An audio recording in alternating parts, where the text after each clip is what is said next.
Ito yung mga best part 2 sa mga movie series. Unang-una syempre, Shrek 2. Sobrang goated ng ending nito, yung nilulusob na nila yung castle. Yung mag-asawa na sila Shrek and Fiona, kinailangan muna nilang bumalik doon sa may far away sa mga magulang ni Fiona. Sa pagdating nila dito magugulat yung mga magulang ni Fiona nang makita nila si Shrek na inakala nilang isang Prince Charming. Dito nga sila magsisimulang mag-away-away at dito nga magkakaroon ng isang usapan na makakaapekto kanila Shrek and Fiona.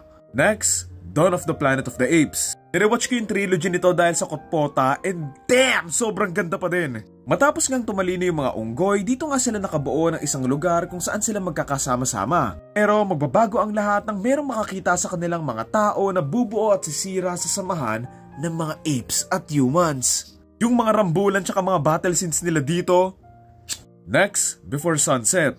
Sobrang heartwarming ng trilogy na to at hanggang ngayon kinikilig pa rin ako dito. Nagsisimula ito 9 years after magkakilala nila Jessie and Celine sa may Vienna. Muli nilang pagkikita, dito nila babalikan yung mga ginawa nila 9 years ago at kung ano nga yung mga naging epekto nito sa kanila. Ang susunod na oras, dito sila magsasama at magdi-decide kung ano nga ba yung gagawin nila sa mga nararamdaman nila bago pa sila tuluyang maghiwalay ulit.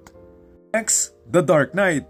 At the performance from Heath Ledger. Sundan natin dito si Batman kasama ang iba pang mga opisyal na magtutulungan para tapusin yung mga grupo ng mga kriminal sa may Gotham. Pero sa pagdating nga ni Joker, hindi ito magiging madali at dito nga masusubukan kung ano yung kaya nilang gawin para iligtas yung buong city at yung mga taong mahal nila. Next, Terminator 2, Judgment Day. Sobrang iconic dito no. I'll be back. Sa may part 1 masama si The Terminator, ngayon naman siya na yung mabait dahil babalik siya sa may past para iligtas si John Connor na magiging leader nila sa future. Dating nga ni Terminator, dito niya makakalaban yung isa pang robot na mas advanced na gustong tumapos sa buhay ni John Connor.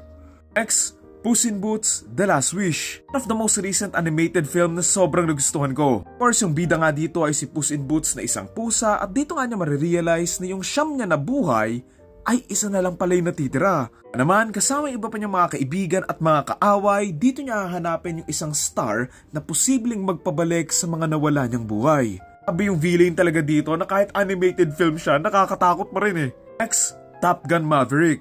I have the need for speed, baby! Almost 30 years after ng part 1, magbabalik si Maverick bilang isang piloto na gumagawa pa rin ng mga kakaiba at mga delikadong stunts sa mga eroplano. Araw, dito nga siya ma-assign na mag-train ng mga mas batang piloto para iligtas yung bansa nila sa mga kalaban. Siyempre, hindi ito magiging madali dahil bukod sa mahirap na nga kalabanin yung mga kalaban nila, kailangan din niyang harapin yung nakaraan niya.